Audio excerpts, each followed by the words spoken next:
Good morning, everybody. Welcome to day 2 of Disability Awareness Week 2022. So my name is Peter Santiago, and I'm the Associate Director of Accessibility Services. We're the office on campus that supports students with disabilities at KCC.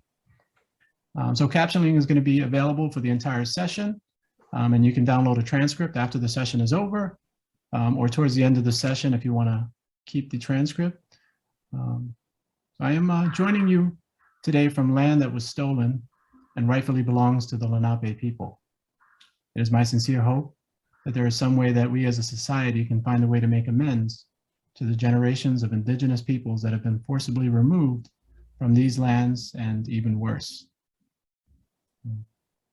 This year, for Disability Awareness Week, we've chosen to celebrate the whole person and the myriad of intersecting identities that are often overlooked in people with disabilities. We have panels, talks, and a movie screening that you're going to be watching today, all presented by KCC faculty, staff, and students, as well as an off-campus speaker who's going to be presenting on intersectionality in disability, the lens of racism, transphobia, homophobia, and other marginalized identities and disabilities. That's going to be our last session of the week. But our first session for today is hosted by members of the CUNY Unlimited FIG that are a very active bunch on campus and promoting inclusion for all of our students. So Jeremy, take it away. Thanks so much, Peter. And welcome again, everybody. So yes, we are the CUNY Unlimited FIG, faculty interest group. But as you'll see today, we have many more people than faculty in our group. So we have staff, students, alumni, and we're really open to everyone on campus. So, later today, if you're interested in joining us or finding out more information, we'll give some contact information for you. So the purpose of today's meeting is that we really want to show this fantastic documentary to our Kingsborough community. The documentary, it's a 2020 film. It's called Opening Doors to College by Dan Habib, who is a fantastic documentarian. He has other films called Including Samuel, Intelligent Lives. So if you're not familiar with his work, you will be after today, and I recommend his other films as well.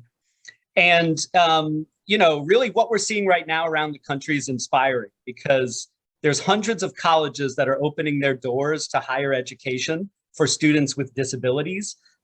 In particular, intellectual disability, which is the focus of the film today. And the film's great because you get to meet the students who are taking the bold leap and leading this revolution by coming on campus, immersing themselves in classes, extracurricular life, student activities, and really changing the institutions as they knock down these doors. So I think you'll really enjoy the film, and then we're going to have a discussion immediately following the screening of the film. It's 35 minutes. We're going to have a panel discussion, and I'm just going to briefly introduce our panelists now, who you'll be hearing more about from later, and we'll definitely have audience questions, comments, and interactions along the way. So today I'm very pleased to have many longtime members of the CUNY Unlimited faculty interest group with us. First, Lisa Esposito, if you want to give a wave. Lisa teaches, thanks, Lisa.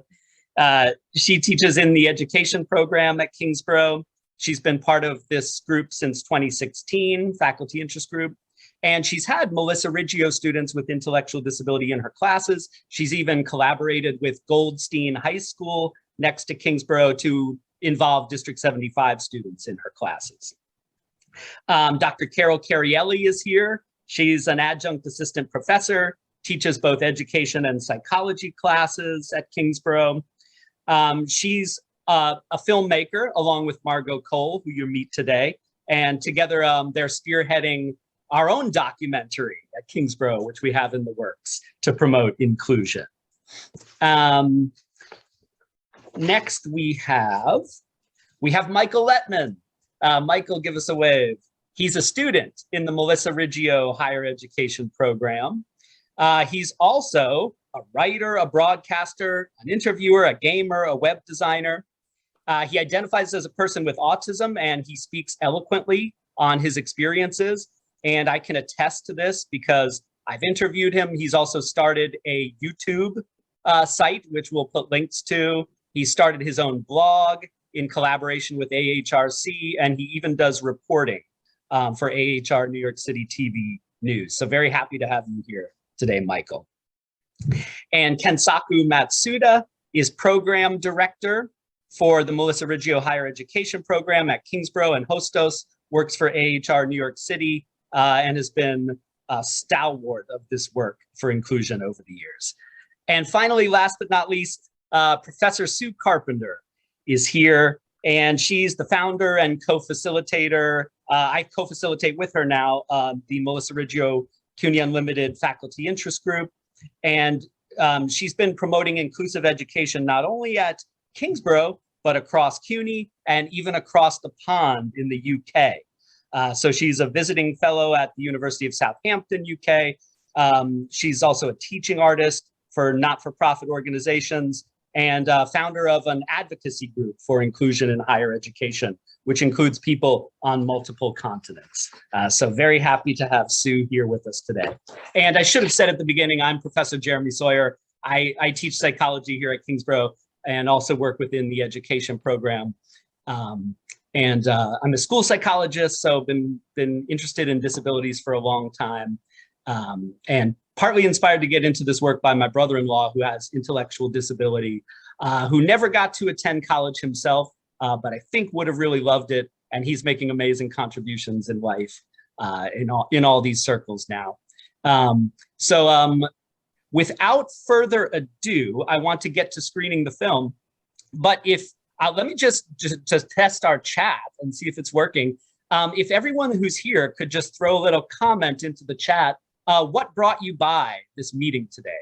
What made you interested when you saw the listing for this film screening and panel discussion? We'd love to know a little bit about you before we get into our discussion later. All right, so I'm going to go ahead. Yes, go ahead. A shout out to Psych 2400 students who, this is their class time, so thank you for coming along, but do say hello. Yes, we think, yes, yep, several of our students are here from our classes. Glad to see you all. Yes, and good morning to all the Psych 30 students and some of the 24 and 32 EDC 32 students who showed up this morning. Thank you. Yes, absolutely. Yes, and I want to actually, while we're here, so I should have introduced Margo Cole. Let me introduce Margo Cole, lest I forget. Margo has been an integral member of our FIG, and you probably know her from many of the other things she's been doing with regards to inclusion, disability activism around campus. Margo is a Kingsborough College alumni, Kingsborough Community College alumni. She's also a filmmaker. We'll put the links to her works, her website, and her many brilliant films, which I love to show in my classes. And we're happy to have her with us here today. Always a pleasure. Thank you. Thanks, Margo. All right, the chat is filling up. Good morning, Puishanji. Good morning. Laura says, interested in learning more about CUNY Unlimited. Fantastic. Yes, you'll get to see the kind of projects we're working on today, and how basically what you're going to see in the film is kind of our mission, is to promote what you're going to see in the film in any way that we can on Kingsborough's campus. All right. And thank you to students who've come from the 2300 and 2200 class that I advertised this presentation to. And I also, Joseph Ginsberg, great to see you, a former student from last semester. Yes. Good morning, Karen. Glad to see you here. Rosario, very excited. Hi, Karen. Thanks for coming. All right. Okay, so without further ado, here's the film. Now, the film has captions embedded into it, which you'll see. And it also has audio description. So you'll notice in scenes where there's no dialogue, the narrator will come in and describe what is happening on the screen. And this is very helpful for students who cannot see the screen. They can, through that description, picture what's happening. So you'll notice these additions to the film. All right. All right, can everyone see this screen now? Yep. Give me a thumbs up. Okay. Yes. And let me, hold on just a second. Let me make sure the audio. Okay, here we go. Audio should be set now. All right, I'm about to roll it and you'll let me know if there's any issues, but hopefully this will work. Title, quote, It "It works. always seems impossible until it is done." Nelson Mandela. Titles, Millersville and Temple Universities are part of the Pennsylvania Inclusive Higher Education Consortium. This consortium is made up of dozens of diverse and influential colleges and high schools that promote inclusive higher education. The consortium is part of a national network called Think College, which is dedicated to developing, expanding, and improving inclusive higher education options for people with intellectual disability that lead to meaningful employment opportunities. This film shows how inclusive higher education creates a sense of belonging for students like Missy, Curtis, Janet, and Fadia. Title, Opening Doors to College, a film by Dan Habib. Two swans float across a pond. Title, Millersville University, Millersville, Pennsylvania. In a classroom. From a professional and a human perspective, the most important thing I think for social workers is to understand, well, what does that mean to you? But we also have to recognize that this is happening in this greater context of things where there's those social injustice, where people have been put in boxes, where sweeping generalizations about populations have been made. Does that make sense? Does that sound about A right? couple students smile. All right. One goes to her dorm with her roommate. This is your Facebook? Yes. Oh my goodness. And I think I saw your profile on my Facebook. You're beautiful in this picture. thank you. Absolutely stunning. She wears a prom dress. Oh, someone's angry. Later, she's in a common room. Hi, Missy. Hi. How are you? Good. Missy sits at her laptop. What are we working on today?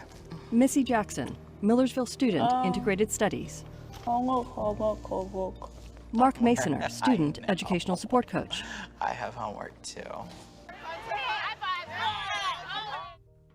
When we started this program, I had a professor call me on the phone and said, there is no place at this university for people with intellectual disability. Thomas J. Newville. I said, do you know that a little over 100 years ago, your peers said there's no place at this university for women, or people who are African American, or people who are Latino, or people who have physical disabilities? We've been segregating people a long time, and it has not worked. Maybe we should try something else. In a lecture hall. Do you like that clean acoustic guitar sound? It's a thin texture, right? And it makes Director of Integrated Studies, Jan Bechtel. Integrated Studies is a fully inclusive initiative for students with intellectual and developmental disabilities to come and have a fully inclusive college experience. So that's everything from academic, social, residential, and personal well-being. A man speaks to Missy in an office. The program's been in existence since 2014. We started with 1 student, and now we have 16. What have you successfully overcome? In another of Missy's classes. Right? Bechtel. Integrated Studies students also work on vocational career exploration and building relationships. So it helps them grow as individuals and also in terms of their career and their future. They're admitted as full-time non-degree seeking students. They receive a university-approved certificate. It's a meaningful credential, and it's modeled right after our own Millersville University diploma. In another lecture hall. All right, excellent. Okay, what other call to action might there be? Yeah. The developmental upgrades of NFL equipment for player safety. Okay, the use of it. Professor Victor Capici. So let's frame it this way. To mandate the use of more protective equipment in football. I'm rephrasing it a little bit. Does that make sense? So Integrated Studies student Curtis Ostrowski nods. Call to action. Curtis. My aunt texted my mom about this program, and as soon as I got that message, I put my laptop down, rushed to the library, and got everything I needed to apply. Theo Brady. When people say college is not for students with intellectual disability, then you're going to continue to oppress. Adjunct Professor, Disability Studies. We got to be very intentional about basic civil rights. Everyone needs an opportunity to participate. We need to open doors instead of close doors. That means a little bit more investment of your time as a professor. That's what we do with any student. Missy opens the door. In the Deep South, white America oppressed Black America. In class, Separate schools, separate classrooms. she listens with other students. You have those kind of traditions and customs that you think is okay because you see it every day. You got used to it. But all along, it was oppressive. And that's the same thing happened today with disability. She walks down a hall. Because I didn't get no homework. None. She reads a note on a door. So I just like,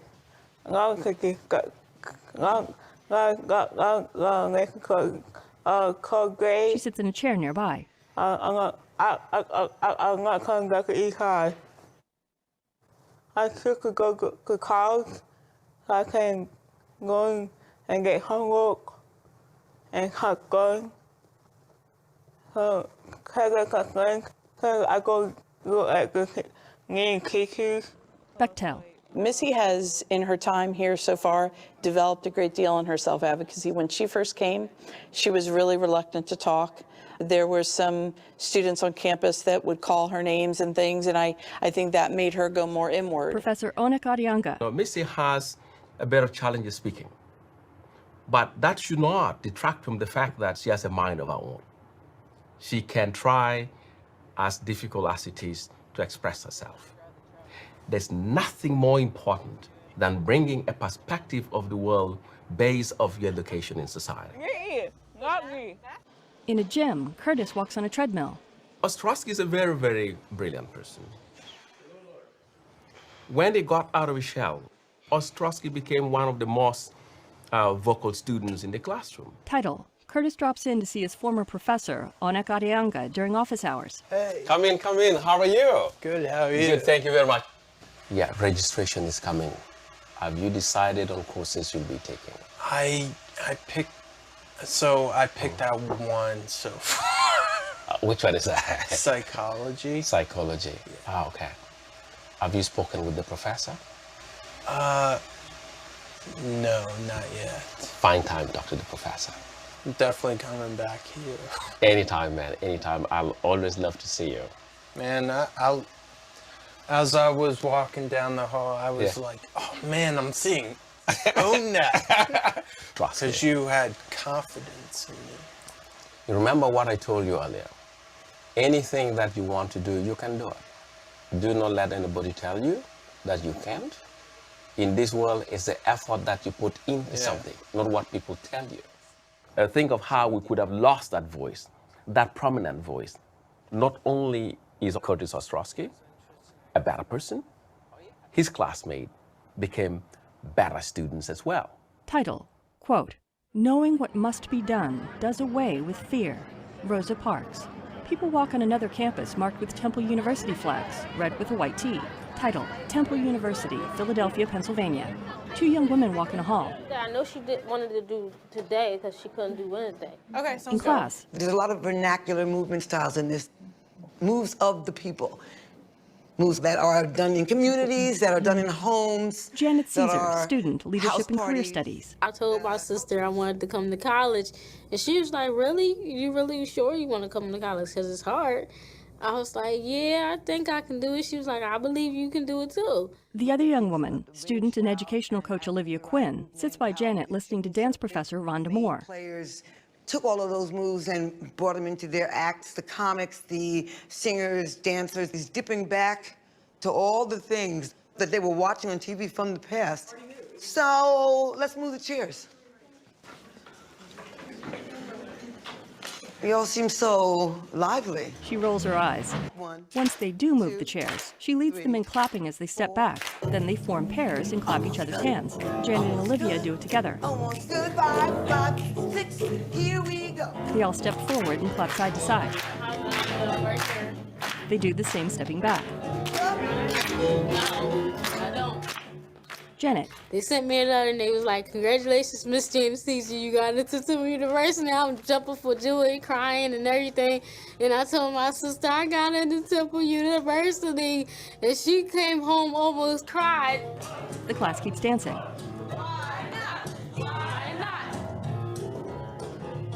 I love it, actually, here at Temple.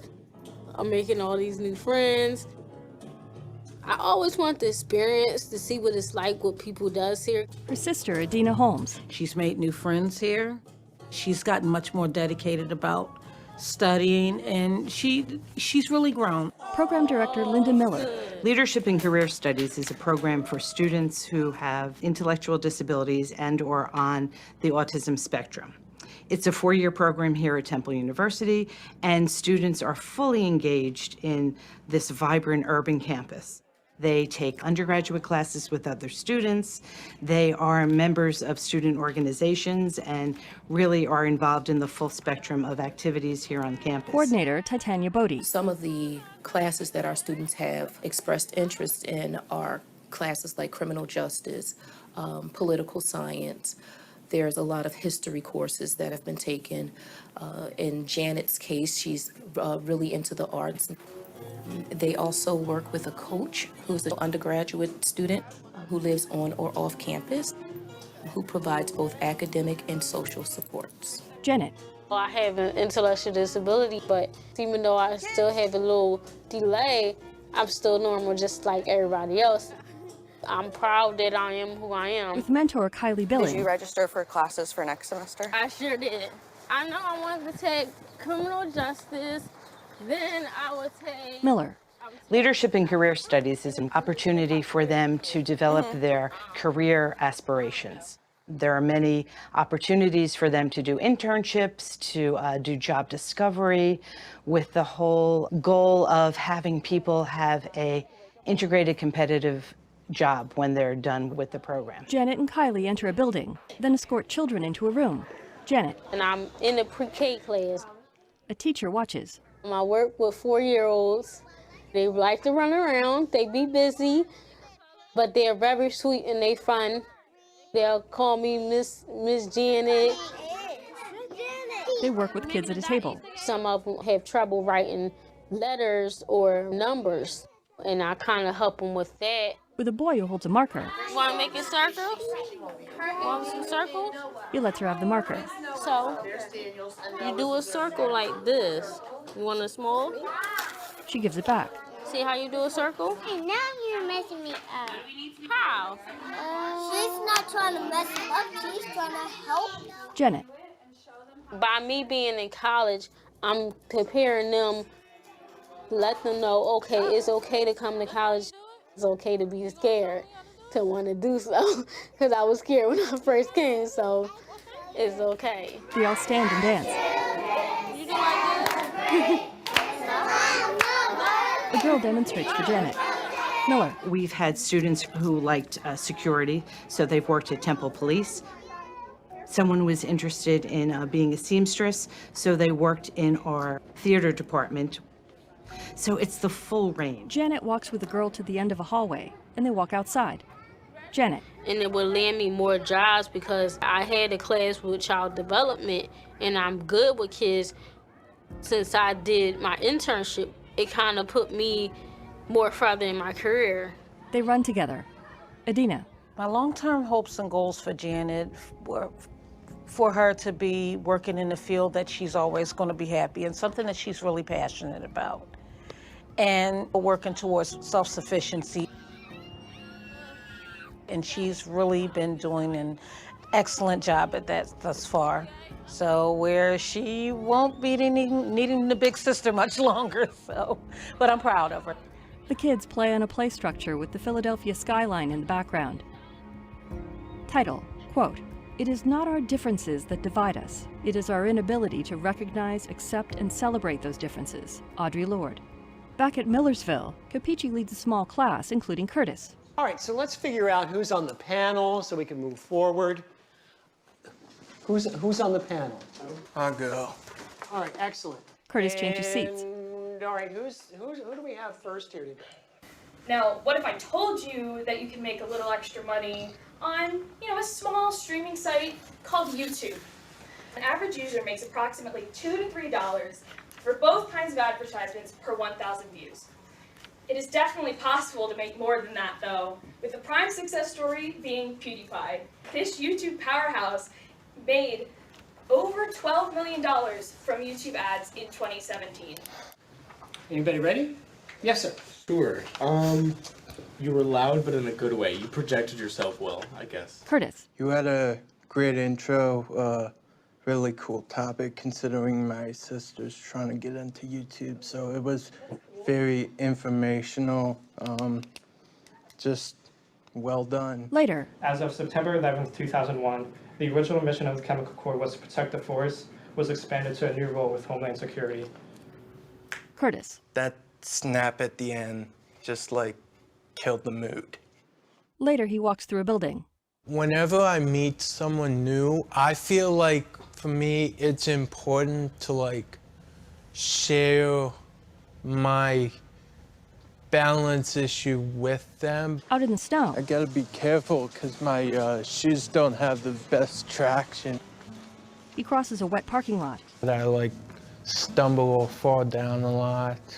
He walks on another paved area by a building with a clock tower as light snow falls. I can't have alcohol, which I'm fine with because at least I don't get a beer belly. So. In better weather, Missy walks with two young men. I'm going to go home.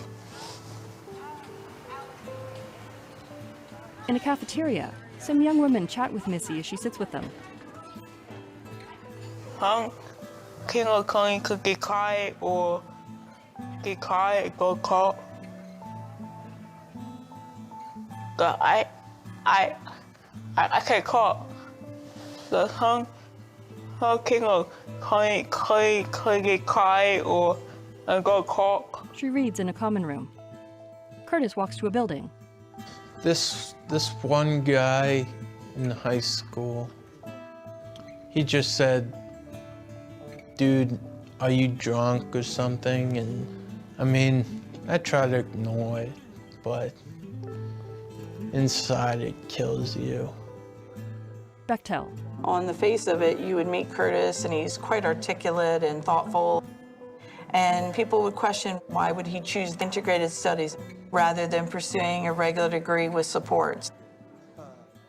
There's an invisible disability that you may not be aware of that kind of impacts his thought process and the way that he approaches things and his ability to organize things.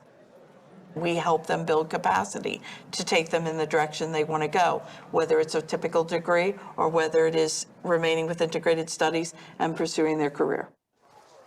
Curtis. At the very beginning last semester, I really didn't step out of my shell too much, but this year I feel like I have somewhat more people I can go and talk to.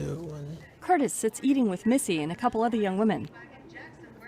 I want them to play Travis Scott's new album. Yes, that's a great album. What's your favorite song? Sicko Mode, where it does the transition from it's two different songs in one. That first beat change is life-changing. Yeah. I like the one with 21 Savage. Oh. NC-17. That's what it's called? Yeah. What are you doing this weekend? You doing anything fun? I'm working on Sunday. Where do you work? He points. Right there. Catering? Yeah. I had a 13-hour shift on Saturday. So one of the biggest challenges that many students face is the cost of college. Bechtel. Students in integrated studies are required to have a job by the end of the second semester because we really feel that campus employment is a good way to get their feet wet. Many of them have never had a job. Newville. There's some recent data that indicates that people with intellectual disability who have not attended an inclusive post-secondary ed initiative are employed at the rate of 17%. Curtis signs in at a reception desk. Students who have graduated from our initiative are employed at the rate of 85%. Curtis looks through library shelves. My manager gives me a list of books that I have to find and bring back to the front desk for other people to check out. He looks at books on a cart. It's a little stressful on my eyes because I'm a big dude and sometimes the books are like way down here. Kneeling, he checks a bottom shelf. We try to keep it Newville. so that folks can come here if they want to, no matter what their financial resources are. And we have been vigorously building a scholarship fund. Mark sits with Missy. Go to Dr. Brady's class. Let's look at your other class. They stare at her laptop. That one right there. Pre-colonial Africa. Bechtel. Each student has an educational support coach, one or more. Coaches are undergraduate students and also graduate students that work with them in support, academics, career exploration, building relationships, independent living. And so the role of the coach is to kind of help model the role of a student, then to help students to advocate and develop that confidence to advocate. I have a 15-page paper that I have to write for one of my classes. Oh, God. So you can help me write it. No, thank you. Professor Kathleen M. Walsh. So I want you to take 30 seconds to make some notes about one thing that you did during your break, Social work class. or even in the last couple days, that celebrated your strengths. And I know that this is hard, Missy looks up at her. because it's really hard to say nice things about ourselves. I'm grateful for my mom and dad, just like you. Student Elia Hall, who makes Missy laugh. Yeah, they do a lot for me, so it's great to have them. I'm grateful for my sister and brother, too. Nothing movie, nothing TV. Go outside. Walsh joins her. What are some of your strengths? Wait, Can I tell you what I see? yeah. Well, one of my favorite things about you is that you are always here and you're always on time and early. Walsh crouches in front of her. And you are always a part of the conversation. Like you're always, I know that you are hearing me. It's really, I think it's such an important thing. She stands. When we're talking about the capacity to tackle injustice, engage in conversations about difference, we also have to be able to engage in conversations about similarities. What brings us joy, what unifies us rather than what divides us. And it leads us to empowerment, where we are Bechtel. One of the first things we do with students when they're admitted to integrated studies is person-centered planning, and that is in the form of a path. A large mind map hangs on her dorm wall. I guess not that I could give. And so you have like your dreams and your goals, your first steps. Yeah, and it's not cold. And Bechtel. And so we bring all the family and anyone who is significant them together, and then we kind of plan out what their hopes and dreams are and how we can contribute to that with their time at Millersville. Missy's roommate scrolls on her phone.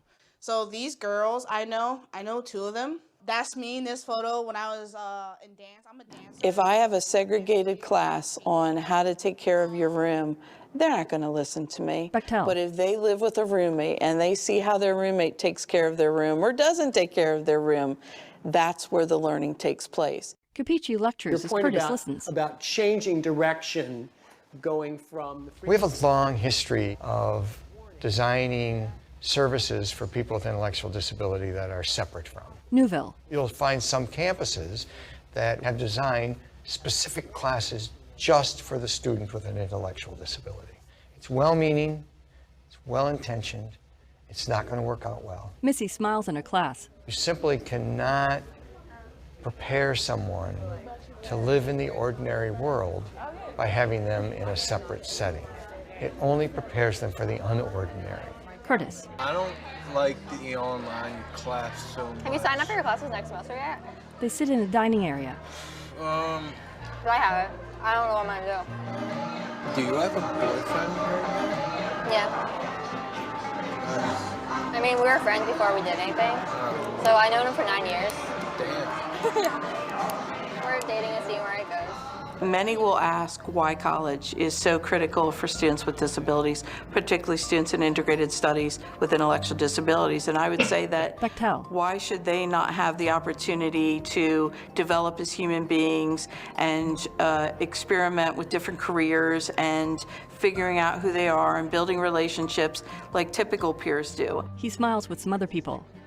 Title, quote, "Education is not preparation for life. Education is life itself." John Dewey. At Temple, Gregory M. Anderson. The Leadership and Career Studies program fits in multiple ways into the mission of the College of Education. College of Education Dean. We have a social justice mission and a set of values that's based on supporting students with the principles of inclusion, really driving what we do. We think it's emblematic of an inclusion mission that isn't just based on things that we normally associate with inclusion, like race or ethnicity or class, but recognizing the true diversity of our humanity. Two young women walk together. I am a freshman, and I'm so glad to have this. I thought I never get into college, to have this opportunity to get in, and I'm so excited to have classes as the same as other students and stuff. Fudia Kameka. Like us, we don't want to get into stuff like that, and I thought that I wouldn't get in, but I did. They sit with others. I was happy, excited, just to get to experience like other kids and stuff, to have like a college life, hang out with my friends, and go to a football game, the homecoming game and stuff. I did all that. She laughs with them. In high school, I have to be with a teacher all the time and stuff, so it was not like any independent there. And my mom always got to make sure that I'm there and taken care of and stuff. I adopted Fadia when she was 6. I brought her home from Freetown, Sierra Leone. Her mother, Liz Meyer. All the specialists told me that she was very bright and that the learning piece would probably click in. It was just her lack of exposure, lack of nutrition, all those kind of things. Then around 11 or so, I decided to have a psych ed eval, and it showed what I thought to be an intellectual disability. Fudia is shown in a photo as a young girl. Fadia's life in Sierra Leone was very traumatic. She was there during Civil War. She lost her father. She came home with severe malnutrition. She was 6, and she was the size of about a 2 or 3-year-old. The reason we're here at Temple is she stood out in her high school. Her teacher said to me, "Liz, you've got to apply for this program." And I was I didn't understand. I said, how is that going to work? She was more nervous than I was. Fudia. A nervous, worried mom. Title, Fudia's Circle of Support meeting with fellow Temple students. Alone. College is not like high school. It's totally different. Like, it's not, they don't really have much drama, and there's no fighting there. It's more like independent. We had said In the meeting. that you had a presentation to finish and your homework to finish. Yep. So did you finish all that? Yes, I did. Awesome. It's like talking like grown up and having a civilized conversation. Miller. There's always one person who's there for the students to be supportive to the student, as well as this team approach based on a circle of support. Maybe it was that one that you guys were talking about. No, thanks. The idea is that the student is really learning how to manage his or her own supports, which is so important in the adult world because you really need to know what support you need in order to get a quality of life. Have your meeting for your internship? Yeah, I did. It was yesterday. Yeah, it was good. Good? I told her that I'm going to do childcare the most. We want to be invisible, that students are just seen as any other student on Temple University's campus. So what are your plans with or without your coaches coming up on campus? I'm going to be in an outdoor club. I was going to be in the outdoor club this year too, but I think it was too late. Yeah, and the baking club. A coach types. Baking What club. other club are there I could join? Were you on the list? Liz. I think I've just gotten more comfortable that there's enough scaffolding to hold her up. Student Moira Smith walked with Fidia to the Student Center. The classwork is a little bit hard. I had two of them, leadership communication and interpersonal communication. The chapter was very hard and stuff. I got like a lot of reading, a lot of writing. At a table. He said he's like a speed, like slidden, you know. Moira checks what she's reading. Slipping. I don't even drive at all right now. I want to. No, not even. No? You don't want to? I do want to. My mom don't think me. She don't think driving because she don't think I should drive because it's not really worth driving and stuff. You live in the city and stuff. You live close to everything. So wow. In high school, the expectations were less than they are now, and I think she's risen to the occasion. In class. Specifically thinking about the dance, how old were the people who created the first hip-hop dances? Guest presenter, dance experience class, Mark Metal Wong. They were like 11 years old, 10, 11, 12 years old. Even though it was invented by like these literal children, it really quickly evolved into a very complicated, very artistically and aesthetically deep art form. Going to classes with other kids is fun. You get to learn different things and stuff. And I like to dance. Why? Why did hip-hop happen? It was probably like a social movement. Yeah, it definitely was a social movement. Like a rebellion. I think like the most basic thing that hip-hop is expressing is I am here and I'm alive and I'm a person. And for a 10-year-old living in the Bronx where like nobody thinks that you are ever gonna grow up to be anything, to say that and express that is a very, very important thing. Hudi is very passionate about dance. Bodie. I foresee her possibly participating in an internship here on campus where she's engaged with the film, media, and dance department. Again, to add a little bit of the Latin American influence, hip twist on the back step. Wong leads the class. Liz. This is only her freshman year. I can't believe how quickly it's gone. And I've seen actually an increase in her reading ability. She and Moira try to follow Wong's next steps. Look, I didn't think college was possible for Fidia, and here she is. So I don't say never or no to anything. Anderson. Having students with disabilities in classes has focused our faculty on seeing the true diversity of the learning experience and the true diversity of the student body. It's compelled our faculty to reflect on their practice.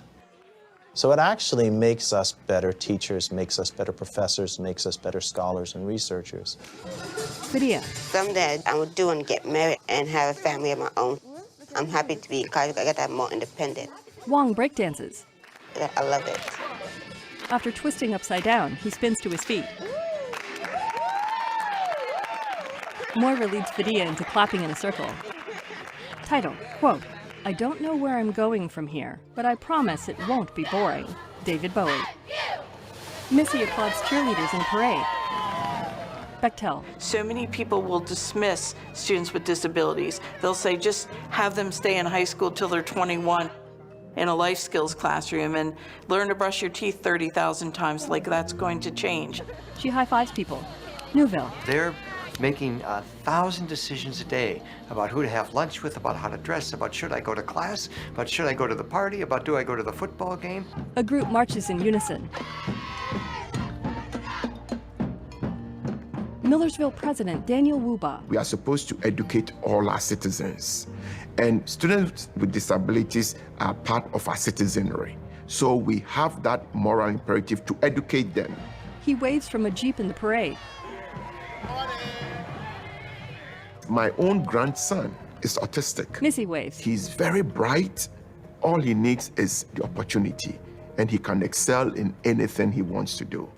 Curtis. My parents give me a good dose of kick in the ass because they believe in me 100%, and sometimes I take that for granted. They smile in a photo. Mom, if you're watching this, or Dad, you believe in me so much, and I know it's stressful, but I appreciate it from the bottom of my heart.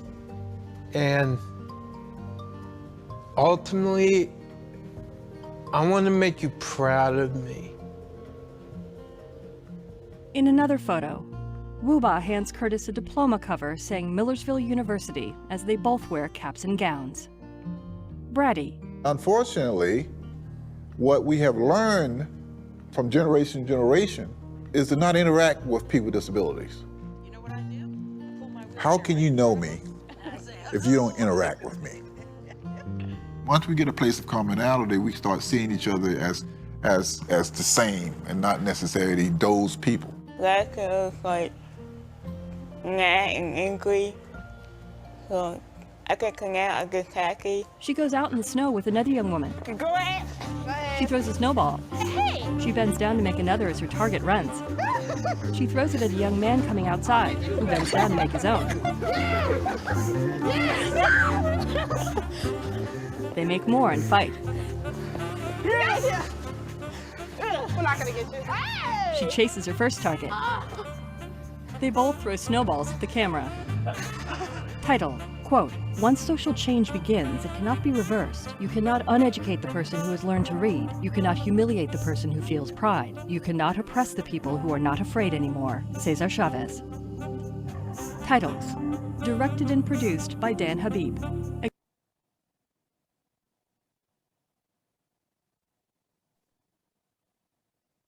Welcome back, everybody. All right, so I hope you found that film as inspiring as I do. And you know, I haven't been able to monitor the chat, but I see there's been a flurry of comments in the chat here for us to catch up on. And I was just going to say to everybody in the audience, yeah, throw up your what's your first impression, your first response to the film. We would love to hear that. Type it in the chat. If you have questions also for the panelists, type those in the chat at any time.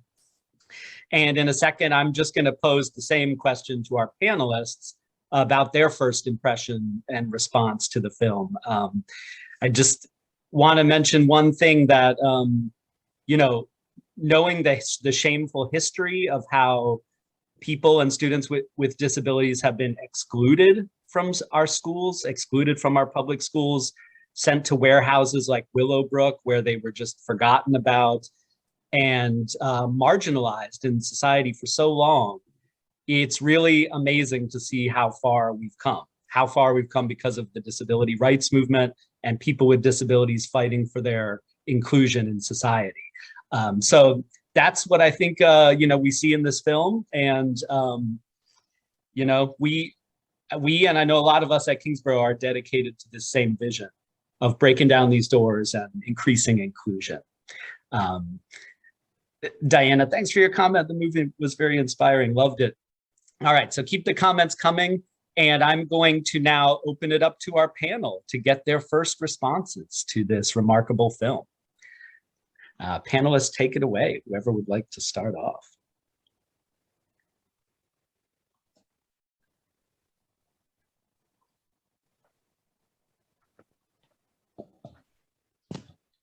Hi, sorry, I don't know if we're going first come, first serve here.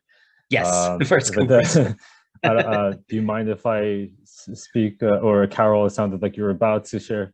Kinsaku, okay. Go for it. Yes. Hi, everybody. Great film. First time watching it here for me. So really, I'm getting. If you hear anything from me, you're getting my first impressions. Literally, getting my first impressions. I thought that there are so many details, I think, in the scenes that were shown that I don't know. I don't think there'll be enough time to go through all of it. But I will say that leaving aside maybe some of the obvious things, I wanted to point out the one thing I really, really liked, or one of the scenes that I actually enjoyed the most was the scene where Fudia, the young lady who was adopted from Sierra Leone, was in a meeting in a room sitting at a table surrounded by her, I suppose they were her peer mentors, coaches, people who were working with her, fellow students as well, and that scene, I don't know if it struck a chord with anyone else, but for me, it was a huge deal because it showed that the way that they were oriented on the table, how Furia was sitting at the head of the table, seemed to be leading the conversation, seemed to be very aware of her own affairs when asked about the different things that were going on in her life, the different opportunities she was pursuing. She was clearly able to express her wants and needs.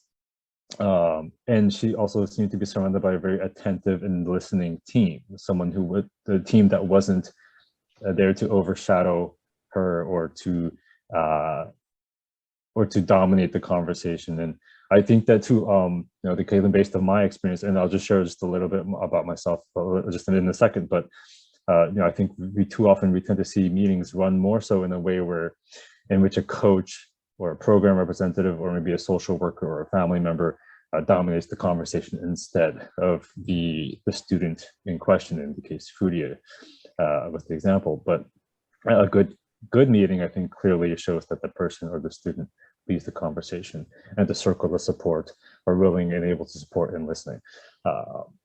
And I think that scene is something that I don't want to take for granted. I think that should be close to a model example of how meetings should go in any kind of conversation with people who are being supported in any capacity, regardless of whether you're someone who has intellectual or developmental disability or not. And I think everyone can use a circle of support or friends or family or people you trust to keep you accountable, keep yourself accountable, but also to be able to bounce ideas off of each other and to seek guidance from. And that, I feel like that dynamic that we saw in that quick scene was pretty important, at least to me. That stood out to me right away. I guess the way that and Jeremy, I'm not sure. I'll keep going. I'll keep talking if it means I'll plug a little bit about myself. But so as Jeremy introduced earlier, I'm one of the program directors for the Melissa Reggio Higher Education Program, and for me, I'm overseeing the program at Kingsborough Community College here, and also at Hostos Community College up in the Bronx. But our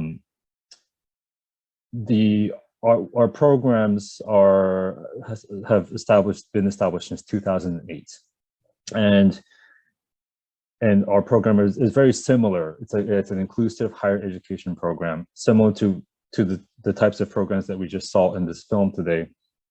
And I think since 2008 we've supported about 200 up to 200 or so students over the course of those years, across not just KCC and Hostos, but also at the College of Staten Island and BMC, Borough of Manhattan Community College as well. So 4 different boroughs in New York City. So, and we see that there's, I won't get into too much of the detail of what our program does because it's quite similar to what we just saw in film. You basically take what we saw in film, what they do at Millersville and at Temple, and we're pretty much doing something very similar.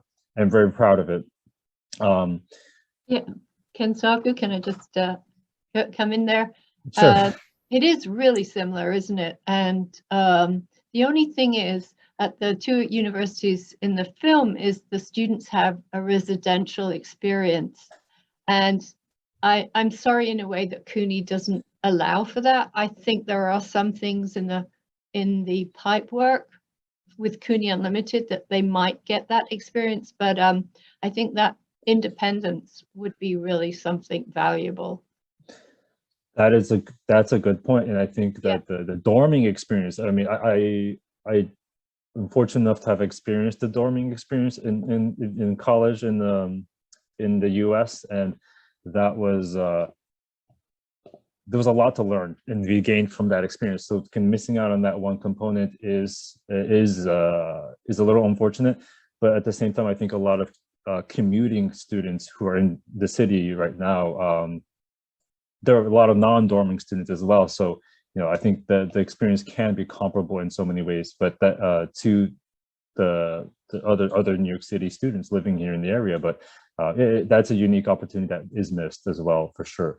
But your guys have travel training, don't they? So that's an independent skill that they would have that perhaps those colleges don't have. That is another key. Anyway, that's a great point as well.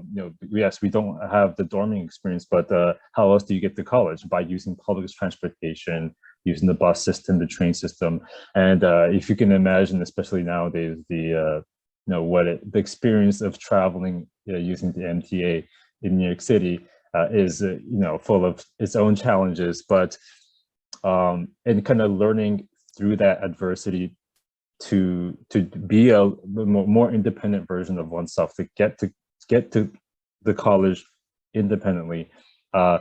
Maybe a lot of us, we take that for granted, that we just show up at campus and then we learn and then we go home and that's the end of the day. But a lot of the students in the program are learning that from scratch, and with guidance from our program staff, from our peer mentors, and it's certainly a very valuable a learning opportunity for our program, but also hopefully we're making a difference in the students' lives. I'm trying to be very mindful of the time, so I will stop talking in just a second. But that the scene with the meeting, I thought that was, I hope that no one overlooks that. If you're seeing a scene, I feel like, especially for the students in this who are attending this panel right now, if you're seeing a scene where that does not look like this, you might want to think back to what you just saw in today's video, and just kind of remind yourself, okay, should I maybe reevaluate, how can I change this dynamic that I'm witnessing right now, and maybe you can be part of that change.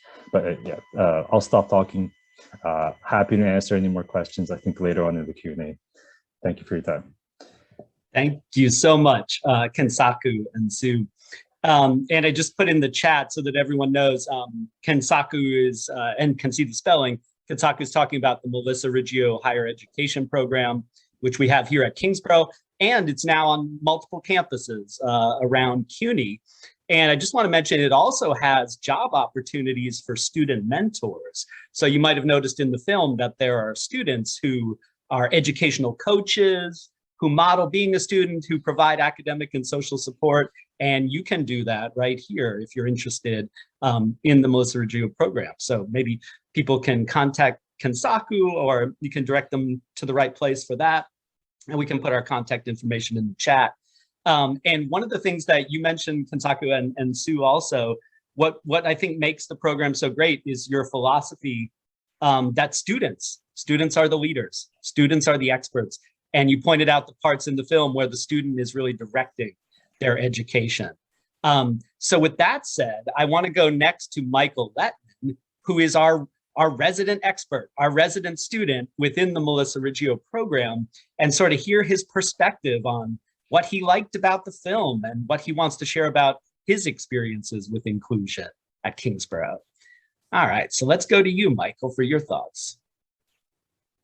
I typed a lot in the chat, of course, but I think I'll start with sharing my college experience. Okay. Well, so far, in the beginning, yes, I was getting used to, still new to the whole Melissa Reggio higher education program thing, but as we all know, a certain pandemic took away most of our in-person college life away. Yep. And that kind of made me not experience much of the college program in person. It's all been remote. I got used to it, but I get the feeling after my time in the college program finishes, that's it. That's it. No more chances of being on campus. It was supposed to be up to 4 to 5 years. Well, 4 years, But to me, it would just feel like 1.5 years or something. Well, actually 2.5 years. My bad. So that's what, and that's also this. Yes. After I graduate, after I finish Alumni, what else? I know I'm on my own for my future, but I get the feeling if someone wants to experience college life like that again, I sure have a feeling that's not going to happen anymore. Michael, thank you for sharing, and maybe other panelists want to, respond to what you said. And I know, yeah, the timing of this has really been something. And, all of us have been off of campus for a long time and now just starting to reemerge and get back onto campus. And yeah, we have many students at Kingsborough who've spent their entire career at Kingsborough online. And obviously we know there's pros and cons to that. It's a very different experience, but hopefully we can also get you some in-person college experience, which we're going to work on. Yeah, setting up some opportunities for internships or other on-campus experiences. So don't give up hope yet. And we're glad to have you speaking out and sharing your experiences here at Kingsborough. And let me open it up to our other panelists here. Lisa or Carol, do you want to weigh in? Hello, everyone. I'm going to speak about this from a little bit of a different perspective. The documentary film that we just saw, Opening Doors to College, is really a method of spreading the word about people with disabilities and what they can do as opposed to what they can't do. Okay? And that should be the focus, what they can do.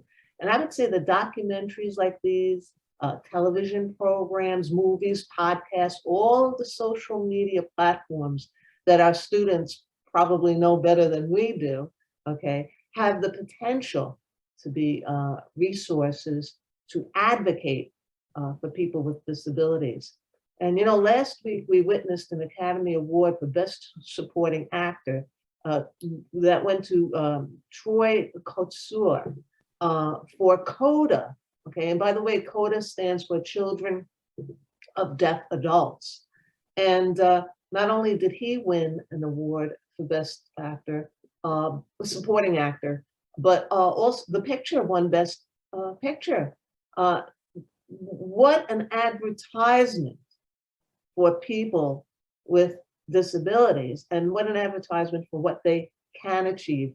One other point, Marlee Matlin, who is also in the movie, was actually the first deaf actor to receive an Academy Award in 1986. For some of us, we might remember that movie, Children of a Lesser God.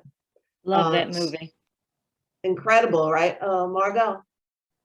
Yeah, Okay. I always love that movie. Right. So an organization called respectability.org that some of you may be familiar with is an organization. It's an organization. It's a media The point is- organization. Right. The mission is to fight the stigmas and advance opportunities for people with disabilities. And they have they consult with all the major organizations in Hollywood. And while there have been inroads made, okay, a couple of things. For instance, some of the actors portraying characters with disabilities do not actually have a disability. All right, so that's one thing to keep in mind. Inroads still need to be made with that. Of course, the amount of actors with disabilities in roles still is vastly underrepresented. And also, their goal is also to have actors with disabilities cast in roles that are not stereotypical and one-dimensional. We see a lot of, not a lot, but an increase from the past of actors with disabilities and with playing roles. But I just like to bring you back to the 1980s and early 90s. And I'd like to remind you, I'm going to show a clip in a minute, remind you of a program called Life Goes On that some of you might remember, maybe not, but this will introduce you to that. It was the first program that featured an actor with Down syndrome on a regular basis. And it was quite a popular show at the time. And the actor is Chris Burke. And back in 1989, this really helped to diminish the stereotypes back then. Again, still totally underrepresented, but we are moving forward. So maybe we'll just show you this clip of Life Goes On. Take a look at it. It's about 1.5 minutes. Here we go. Let me know if you can't see this for some reason, and let's roll. It's good.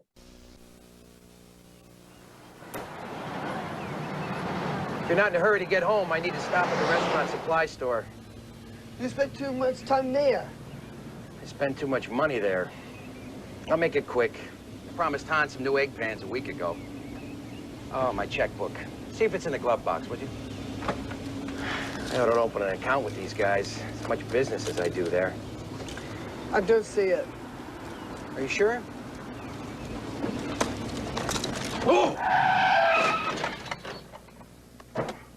You're supposed to... Which way are you going?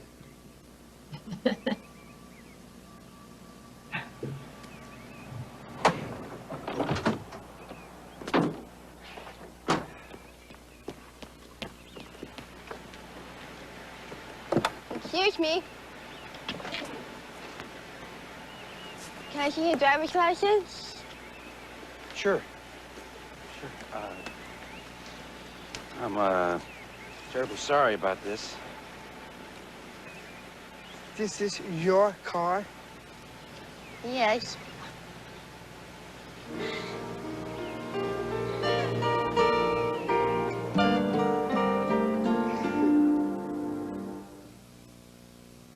Well, you could see the advantage of that little clip back in 1889. Even Corky, Chris Burke's character in the show, is kind of surprised.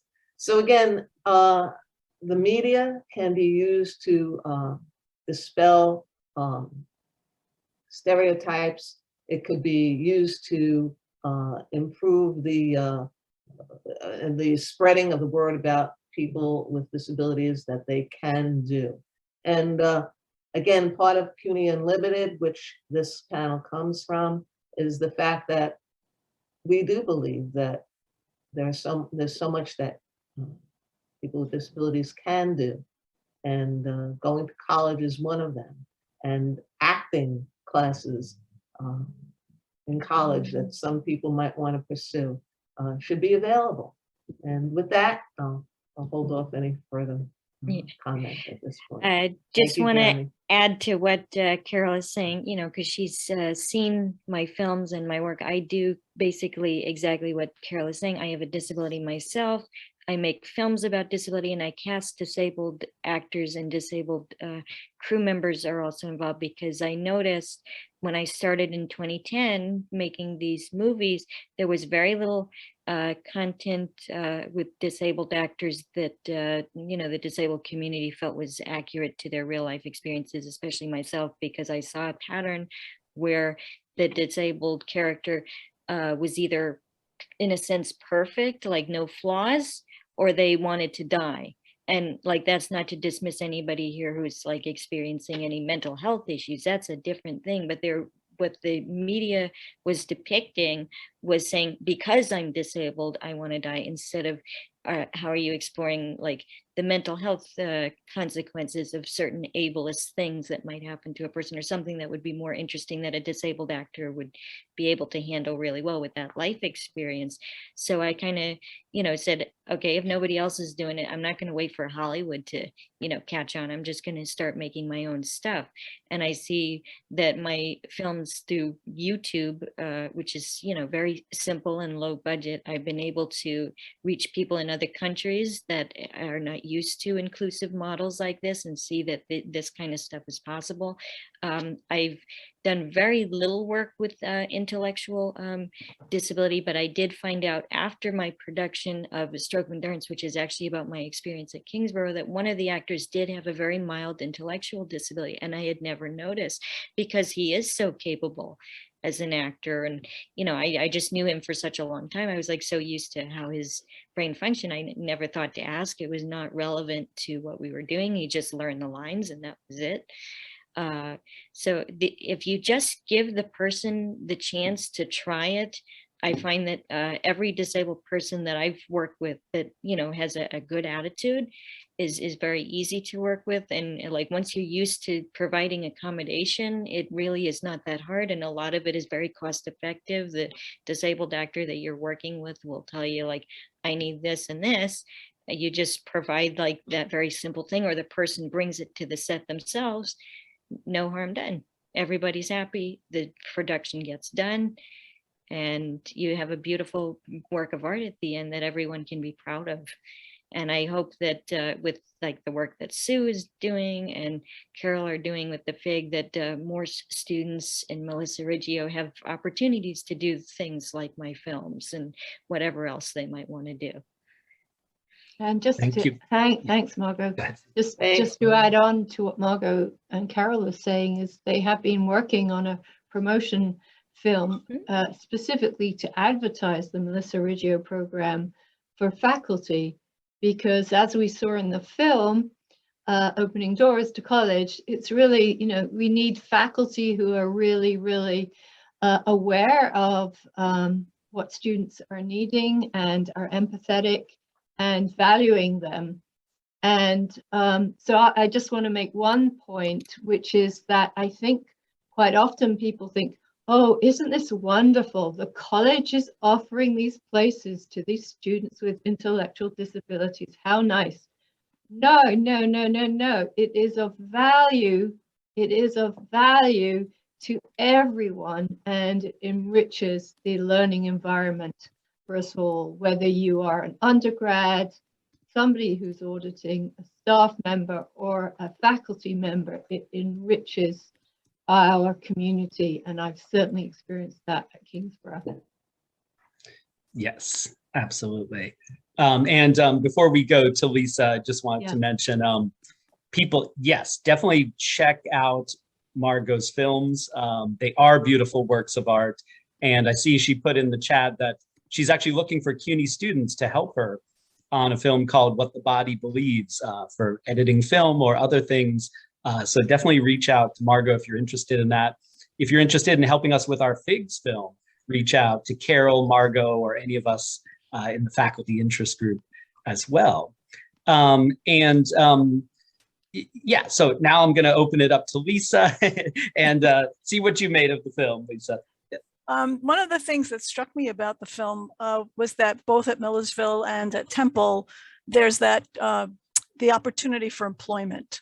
And I think our FIG has been really very interested in pursuing what that means for our students. I know that both on campus, we have the CUNY Leads program, where students who are on campus who may not be receiving any kind of accommodations through accessibility may be interested in self-identifying that there is a need for some support in the career development end of it.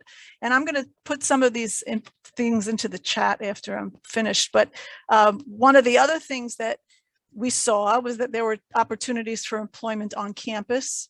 And we as a FIG are trying to, as Sue pointed out, trying to see what courses could be offered on our campus that could be open to students in both the Melissa Reggio program and in the CUNY Unlimited program. Because if there's a credentialing that's involved, we really know that we want all of our students to have important career opportunities at the end of their time in college. And so one of the things that we worked on as a FIG was in thinking in terms of, you may be familiar with the term of universal design for learning, sometimes called UDL. And the philosophy behind that is that what's necessary or essential for some people is good for everybody. So that if we were to approach even our regular courses, all of the courses that we teach as instructors, with the thought that if we work into one of the employability skills we had been looking at as a FIG was communication. And if we weave those kinds of skills into our regular courses, everybody will benefit from it. And not just the students who happen to be Melissa Reggio students who are in our classes or CUNY Unlimited FIG students in it. There is the site that was mentioned by Carol about respectability has a myriad of resources. And I'm just going to put into the chat 2 resources. One is from Respectability. So anyone who's listening in on this call can forward this to family, to your friends. They want it out there so that people will access it. And it's called it's a resource guide, and it's entitled People with Disabilities at Work. And it's trying to offer opportunities and links and websites and other resources for people to become part of the employment scene. And then there's the one for CUNY Leads. I'm going to just see if this will work, if it will go in. And both of those addresses will be resources if anyone wants to put them up themselves now and just click on them, save them in their on their screens. The recommendation for the first resource is that's online. It also has a PDF version, but the one that's online changes frequently. So, you know, that's a live link. And the recommendation that was made to all of us who had been part of that workshop was not to open all the links at once. Read through the whole thing, because when you start going down that rabbit hole, you forget where you started and you can get overwhelmed. But the fact that these resources do exist and on our campus as well, I think are amazing steps and movement towards, as Kensaku said, the most independent versions of themselves. And that's what we want all of our students to become. Thank you so much, Lisa, for that sentiment and for sharing these important resources to everyone. Lisa, just to piggyback on that, Respectability, I put in the chat, also offers apprenticeships, particularly in communications and media. And those apprenticeships, many of them are virtual. So yes, it is a wonderful resource. Thanks so much. All right, now I know we have several comments accumulated in the chat that Peter has been keeping track of. And I also want to open it up if someone from the audience wants to ask a question or make a comment verbally, we can do that, or via the chat. Peter, do you want to share some of the comments you had there from the audience? Yeah, sure. Thanks. So Amira posted several times some really important points, and one that I am very proud that the United States gives the opportunity to integrate students with intellectual disabilities into university education with ordinary students. This will improve their mental ability to deal with others and also strengthen their relationship with the outside community. She said later on that she's really happy that she saw this movie and had no idea that CUNY allowed people with intellectual disabilities to participate in university education, and thinks it's very important that they be able to express themselves in the sense of increasing their confidence while dealing with others. She also feels like they regain some of their confidence by attending university. Karen made a few comments. These students look like they are trained hard. The teachers are giving positive signs to those students, and that this film was interesting to see how other people who do or don't have disabilities can do things differently to further inclusion. Malenka commented that this is a wonderful film and that integrated college programs are fantastic. Margo told us that I know a much older disabled person who was excluded from an institution and said he did not know how to talk to able-bodied people as a result. Rosario really loved the film and how everyone helps, encourages, and supports the students. They want everyone to also have the opportunities that everyone is given, and that this is really important because it helps these students grow, interact, build relationships, and have an idea of their bright future ahead of them. And the last one I'll read is from Christine, where she says, I have to say, seeing this film gave me a sense of amazement and awe of how far we have progressed from when there were protests for disability rights to create the ADA to now where we are now creating and trying to create an inclusive environment in higher education. I also especially like how the film demonstrated what Sue pointed out, that everyone benefited from these students coming to the college and from getting to know these people. That's another thing I think the film did a great job of, was really letting us know who these people are and not focusing so much on their disability, but who they are as people, what their goals were in life, and how the university was helping them to achieve those things. So thank you all for presenting this film. It's wonderful. Yeah, thank you, Peter, and thanks for all those wonderful comments. Yeah, I love the part in the film where Theo Brady says, how can you know me if you don't interact with me? And when we can tear down those walls of segregation, we all benefit, as everyone is pointing out. And would someone like to do a verbal comment or question for our panelists from the audience? You can feel free to go ahead and unmute and just, yeah, say what's on your mind. We'd love to hear from you.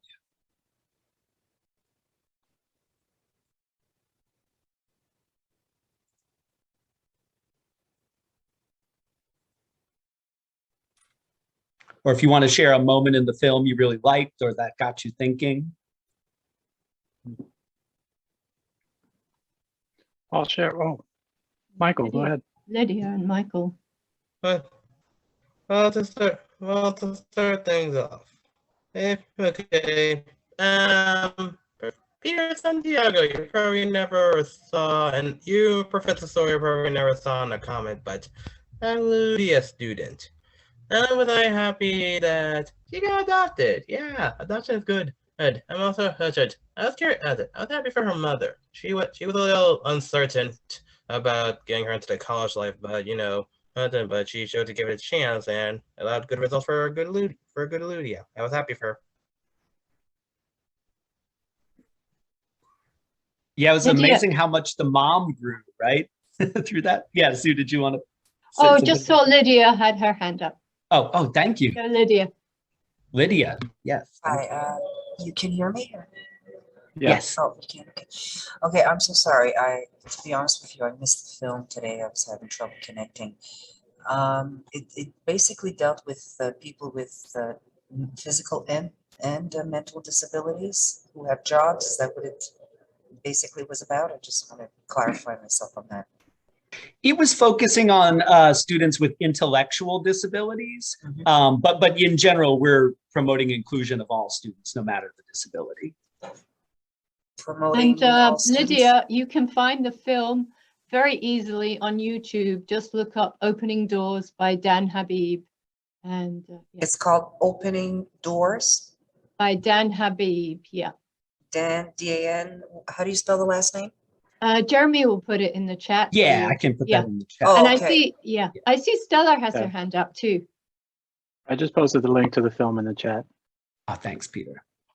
Sure. Stella?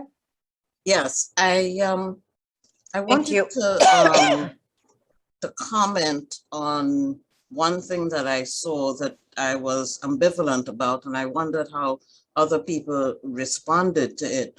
In the classroom, when the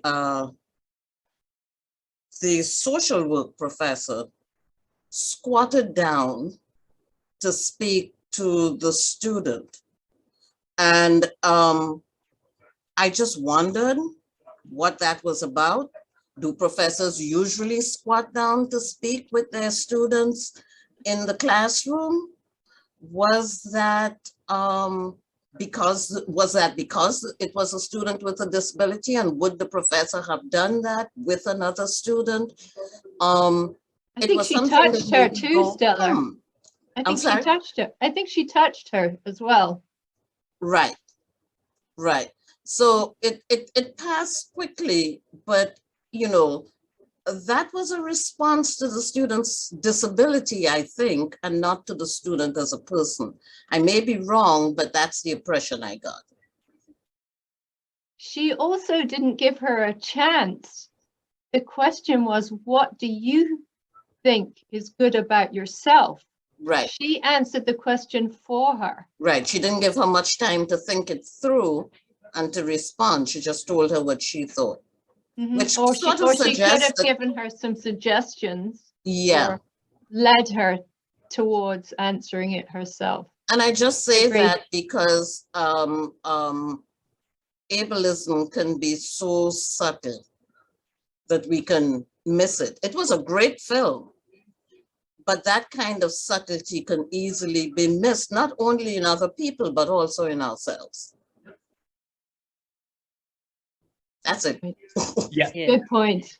Because Thank you, that kind Stella. of stuff can come across as a little patronizing. I've had moments like that. Luckily, not at Kingsborough, but just sort of this very high intensity. I'm going to tell you what to do with your life kind of thing because you're disabled. And I can assure you, whether it's an intellectual disability or a physical one, disabled people do not like that because we know that we're being babied. If that's really the reason why she was doing that, since that character seemed to have a little bit of an issue with her eyes. I wonder if the professor was getting closer to her so that she could read the facial expression, because I noticed her eyes were kind of rolling around like mine do sometimes when my vision's a little bit off.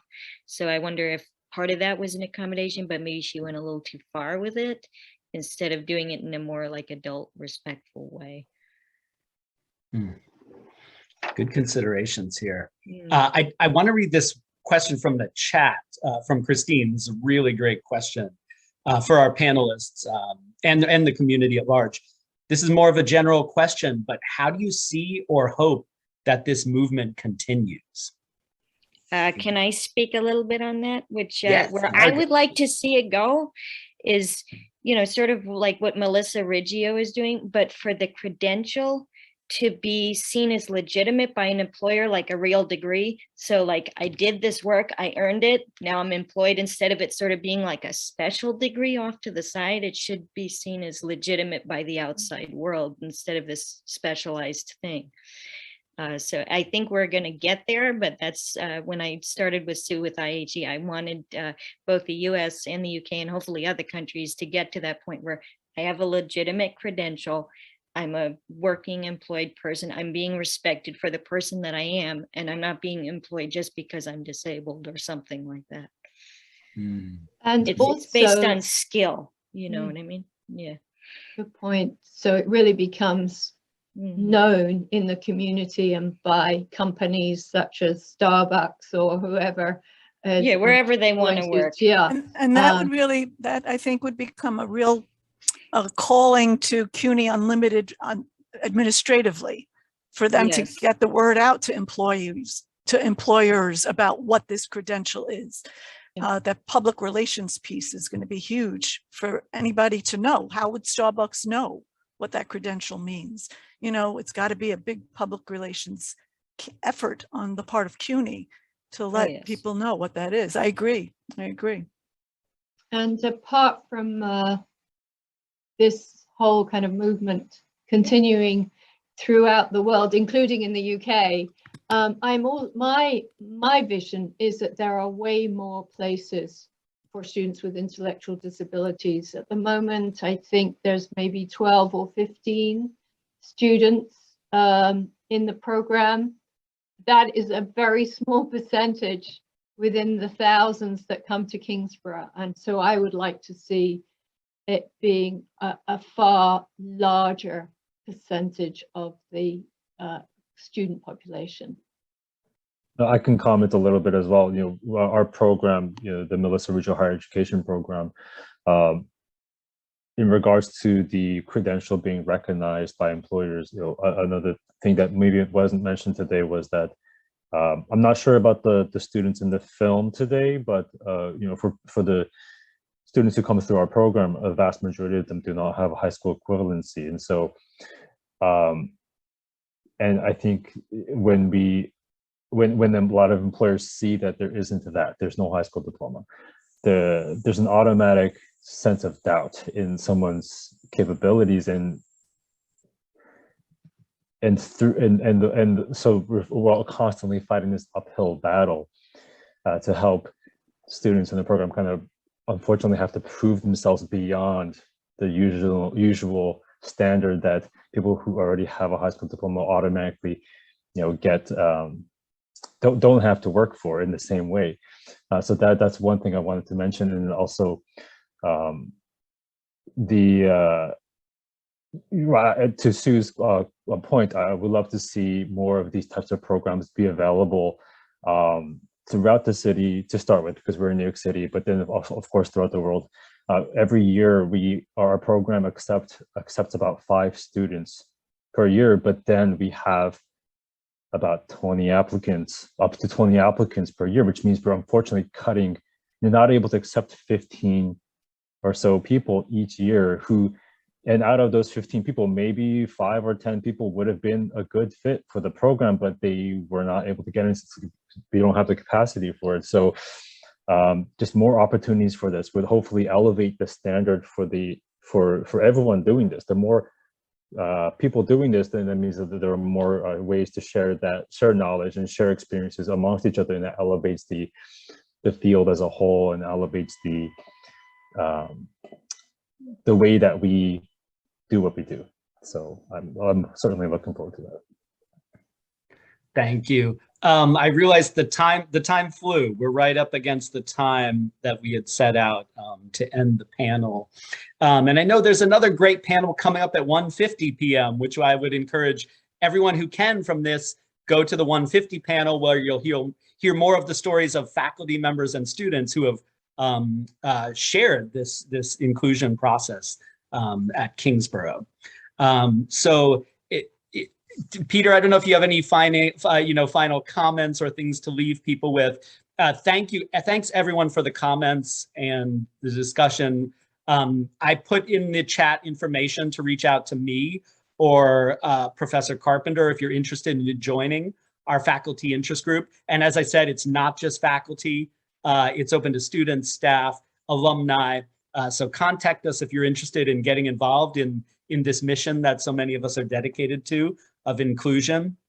And I know these conversations will continue, and I encourage everyone to check out all the rest of the great events this week in Disability Awareness Week. Very happy to be a part of this. Thanks to all our wonderful panelists, and thanks to you, Peter, for coordinating this.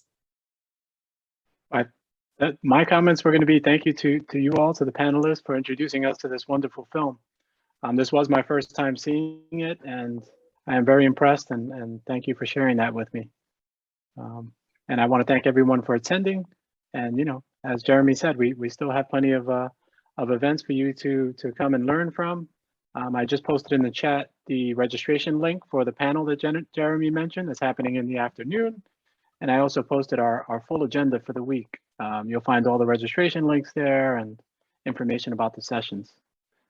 So thank you all for your great participation, the panelists for your expertise and insight, and again, for sharing this film. So take care, everyone. You. See you all soon. Thanks, See you later if you're coming in the next Take care of panel. yourselves. Bye. Bye. See Margo and Michael later if you come. Yep. Please go.